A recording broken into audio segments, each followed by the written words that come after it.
আন্তর্জাতিক গুম প্রতিরোধ দিবসে রাজধানী কেন্দ্রীয় শহীদ মিনারে মানববন্ধন করছে মায়ের ডাক। এ নিয়ে আরও জানাতে যুক্ত হচ্ছেন সহকর্মী মাজহারুল ইসলাম। মাজহার, মানববন্ধনে ভুক্তভোগীরা কি বলছেন জানাবেন আমাদেরকে।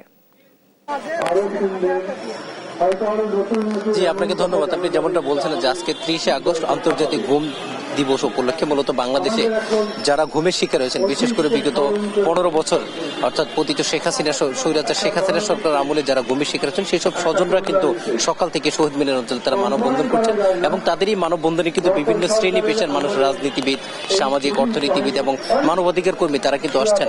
এই মুহূর্তে দেখতে পাচ্ছেন যে সকাল থেকে আমরা এখন দেখছিলাম, এখন মূলত কথা বলছেন মাহমুদুর রহমান মান্না। আপনি জানেন যে স্বজনেরা মূলত এখানে ঘুমের শিকার হয়েছেন, তাদের সন্তান, তাদের আত্মীয় স্বজন তারা কিন্তু আসছেন এবং তারা বলছেন যে পতিত স্বৈরাচার হাসিনা সরকারের পদত্যাগের পর দেশে এখন একটু গণতন্ত্রের পরিবেশ তৈরি হয়েছে এবং গণতান্ত্রিক অবস্থার তৈরি হয়েছে। এই গণতান্ত্রিক পরিবেশের গণতান্ত্রিক পরিবেশে মূলত তারা তাদের অভিভাবক এবং পিতামাকে ফেরত চান। আমরা এখন কথা বলছেন মাহমুদুর রহমান মান্না, সেদিকে দেওয়ার চেষ্টা করি। তারা বেশ করিতকর্ম রাজনৈতিক দলের একজন নেতা হিসেবে আমি কাউকেই মনে করি না যে তিনি পর্যবেক্ষণের বাইরে থাকবেন।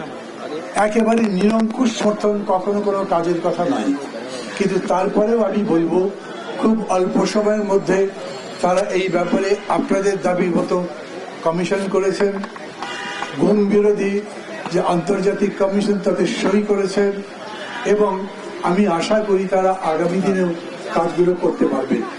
কঠিন কাজ।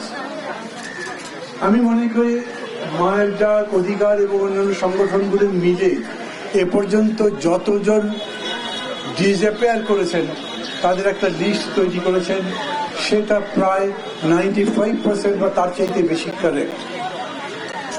একদম 100% কারেক্ট করতে পারবেন কিনা তা জানি না। যারা যারা এই ঘটনাগুলো ঘটিয়েছেন সেই মানুষগুলোকে খুঁজে বার করতে পারবেন কিনা সেটাও একটা কঠিন কাজ। সবচেয়ে বেশি কঠিন মনে হয় যে দেশই গড়ে উঠুক, যত ভালো, যত নির্যাতন বিরোধী, গুম বিরোধী, মানবতাবাদী, সেই জায়গায় একটা বিরাট শূন্যতা কিন্তু থাকবে। যারা এখানে দাঁড়িয়েছেন তারা তো দাঁড়িয়েছেন, অনেকে এখানে নাই এখন। আত্মীয় স্বজন, তাদের স্বজনরা মনে করছেন এই যে আন্দোলন যে বিজয়ী হয়েছে তাদেরকে খুঁজে বার করতে পারবে। কিন্তু সত্যি কথা হচ্ছে এই এতগুলো মানুষের মধ্যে অনেকেই আমাদের মধ্যে আর ফিরবেন না। এই কষ্ট হয়তো তারা জীবনেও ভুলতে পারবেন না। আর এই রাষ্ট্রের বুকে যে কত বড় ক্ষতটা তৈরি করবে আমি মনে করি সেটাও কখনো মুছে যাবে না।